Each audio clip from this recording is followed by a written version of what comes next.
Assalamualaikum warahmatullahi wabarakatuh. Sebelumnya perkenalkan nama saya Nastria Seskwati dengan nomor NIM 27022422875, mahasiswa BINUS Online Learning, jurusan Business Management.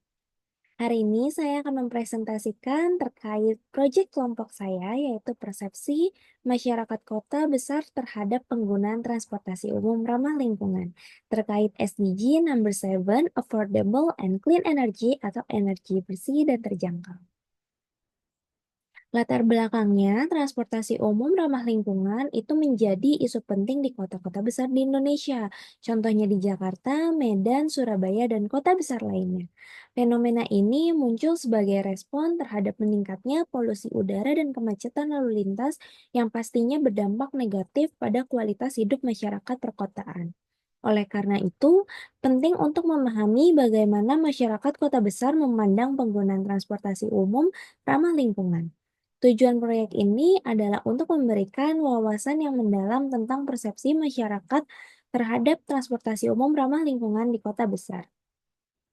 Hasil penelitian ini pastinya diharapkan dapat membantu pemerintah dan pemangku kepentingan lainnya dalam merumuskan kebijakan yang lebih efektif dan tepat sasaran. Selain itu, penelitian ini juga bertujuan untuk meningkatkan kesadaran masyarakat tentang pentingnya penggunaan transportasi umum ramah lingkungan sebagai bagian dari upaya mencapai salah satu sasaran Sustainable Development Goals, yaitu energi bersih dan terjangkau. Dengan demikian, penelitian ini tidak hanya bermanfaat bagi komunitas dan masyarakat luas, tetapi juga mendukung pencapaian tujuan pembangunan yang berkelanjutan. Rumusan masalahnya ada apa aja sih? Yang pertama, bagaimana persepsi masyarakat kota besar terhadap transportasi umum ramah lingkungan? Yang kedua, faktor apa saja yang mempengaruhi persepsi tersebut? Yang ketiga, sejauh mana masyarakat bersedia beralih dari kendaraan pribadi ke transportasi umum ramah lingkungan? Yang keempat, apa saja hambatan yang dihadapi masyarakat dalam menggunakan transportasi umum ramah lingkungan? Dan yang terakhir, bagaimana peran pemerintah dan pihak terkait dalam meningkatkan penggunaan transportasi umum ramah lingkungan oleh masyarakat? Kita next. Nah, dari beberapa narasumber yang telah diwawancarai, terdapat hasil temuan.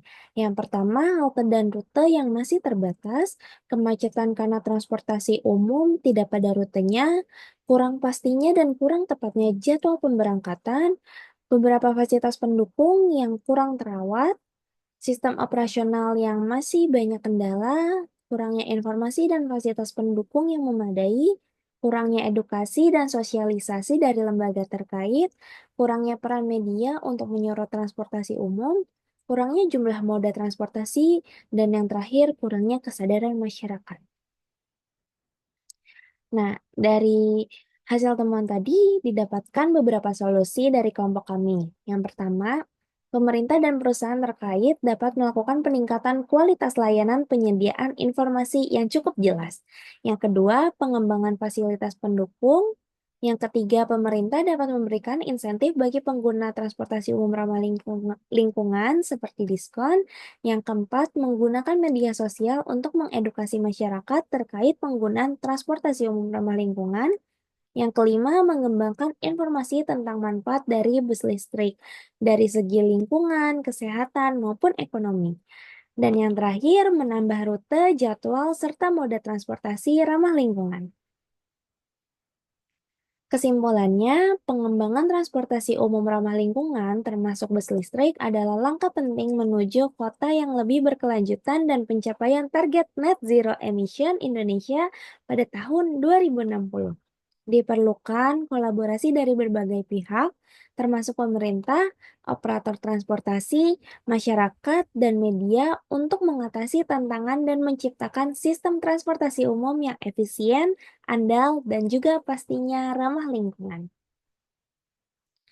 Untuk refleksi pribadi sendiri, dari penelitian ini mengajarkan saya untuk lebih kritis dalam menilai kebijakan transportasi dan bagaimana perubahan sekecil apapun dalam infrastruktur dan layanan dapat memberikan dampak yang besar terhadap pola mobilitas masyarakat. Saya juga merasa semakin terdorong untuk mendukung adanya perubahan dan penambahan jalur transportasi umum ramah lingkungan, serta mempertimbangkan penggunaannya dalam kehidupan sehari-hari. Dengan meningkatnya kesadaran dan dukungan kebijakan yang tepat, saya optimis bahwa penggunaan transportasi umum ramah lingkungan di Indonesia dapat menjadi solusi yang efektif dalam mengurangi polusi, mengurangi kemacetan, dan meningkatkan kualitas hidup masyarakat di kota besar. Sekian dari saya, kurang lebihnya mohon maaf.